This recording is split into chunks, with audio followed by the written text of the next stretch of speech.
कि नहीं। सही। फिर टॉमी उसे बताता है थोड़ा चिढ़ाते हुए कि अरे ये किताब आज के स्कूलों के बारे में नहीं है, ये तो पुराने जमाने के स्कूल है, सैकड़ों साल पहले के स्कूल। मार्गी तो ये सुनकर हैरान रह जाती है। टॉमी बताता है कि तब स्कूल के लिए खास इमारत होती थी और टीचर वो मशीन नहीं होते थे, वो इंसान होते थे, आदमी।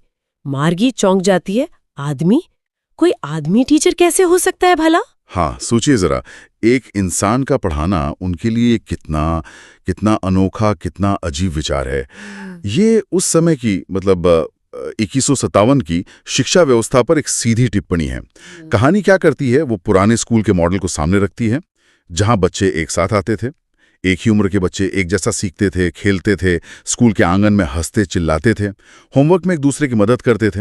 ये जो पूरा सामाजिक माहौल था, वो मार्गी के अकेले मशीन वाले अनुभव से एकदम उलट है। हाँ, और दूसरी तरफ मार्गी की माँ है, उनका मानना है कि हर बच्चे का दिमाग अलग होता है, तो टीचर को हर बच्चे के हिसाब से एडजस्ट होना चाहिए, जो कि वो मशीन कर सकती थी शायद। बिल्कुल, और यहीं पर वो विरोधाभास, वो टकराव दिखता है।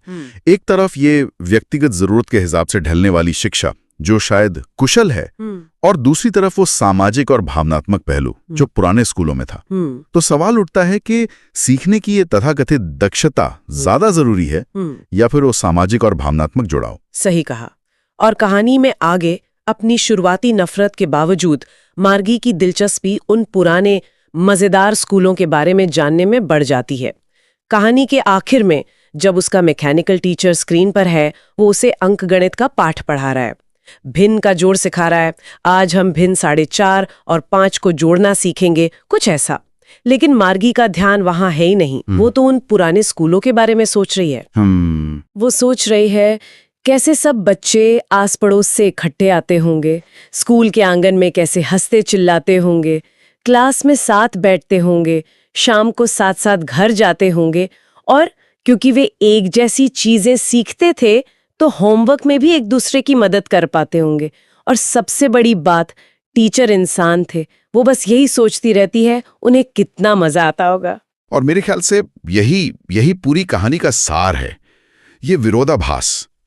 भविष्य की टेक्नोलॉजी की दक्षता, उसका पर्सनलाइजेशन, और दूसरी तरफ अतीत के स्कूलों का वो सामुदायिक, वो मानवीय तत्व जैसा मार्गी अपनी कल्पना में देखती है। इस बदलाव में क्या पाया और क्या खोया, ये एक बड़ा सवाल कहानी हमारे लिए छोड़ जाती है। तो हमने देखा कि कैसे एक मामूली सी पुरानी किताब की खोज ने भविष्य के बच्चों को शिक्षा के 2 बिल्कुल अलग मॉडल्स पर